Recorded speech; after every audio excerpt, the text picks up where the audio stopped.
Oke anak-anak, sekarang kita akan belajar tentang persatuan dan kesatuan bangsa Indonesia dari masa ke masa.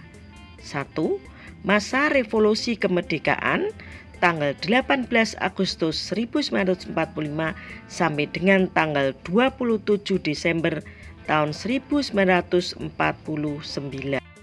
Pada periode pertama ini, konstitusi yang kita gunakan adalah Undang-Undang Dasar 1945 dengan bentuk negara kesatuan, bentuk pemerintahan republik dengan sistem pemerintahan presidensial.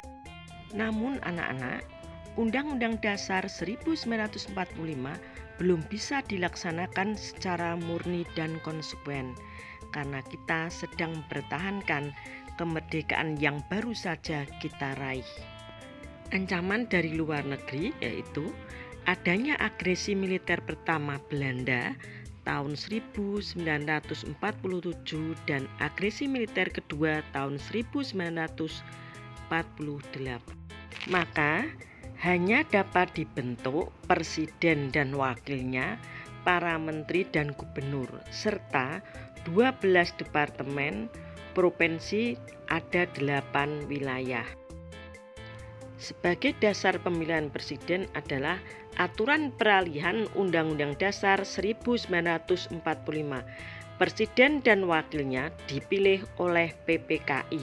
Kemudian pasal 4 Aturan Peralihan memberikan kekuasaan yang sangat luas kepada presiden. Sebelum dibentuk MPR, DPR, DPA dibentuk menurut Undang-Undang Dasar ini, segala kekuasaannya dijalankan oleh presiden dibantu sebuah komite nasional. Kekuasaan presiden yang demikian luas hanya sementara karena PPKI mencantumkan 2 ayat tambahan. Ayat tersebut A. Dalam 6 bulan sesudah berakhir Perang Asia Timur Raya, Presiden mengatur dan menyelenggarakan segala hal yang ditetapkan dalam undang-undang ini. B. Dalam 6 bulan setelah MPR dibentuk, Majelis bersidang untuk menetapkan Undang-Undang Dasar. Pasal 4 Aturan Peralihan tersebut dijadikan dalil oleh Belanda untuk menuduh Indonesia sebagai negara diktator. Maka pemerintah Indonesia mengeluarkan 3 maklumat, yaitu Maklumat Wapres nomor X 16 Oktober tahun 1945. Kekuasaan MPR, DPR semula dipegang presiden diserahkan kepada KNIP. Maklumat Pemerintah 3 November 1945 tentang pembentukan parpol sebanyak-banyaknya oleh rakyat.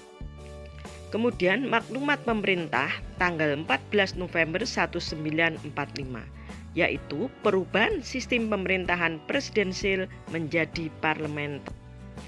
Anak-anak, dengan adanya ketiga maklumat di atas memberikan pengaruh yang cukup besar terhadap sistem ketatanegaraan Indonesia. Perubahan tersebut, sistem pemerintahan menjadi parlementer. Presiden hanya sebagai kepala negara. Kepala pemerintahan dipegang oleh Perdana Menteri. Kabinet bertanggung jawab kepada DPR. Anak-anak, akibat dari sistem pemerintahan parlementer, A. Pemerintahan tidak stabil. B. Kabinet mudah dijatuhkan dengan mosi tidak percaya dari DPR. Kemudian C. Adanya gerakan separatisme, yaitu peristiwa PKI di Madiun tahun 1948 dan DITII di Jabar tahun 1949.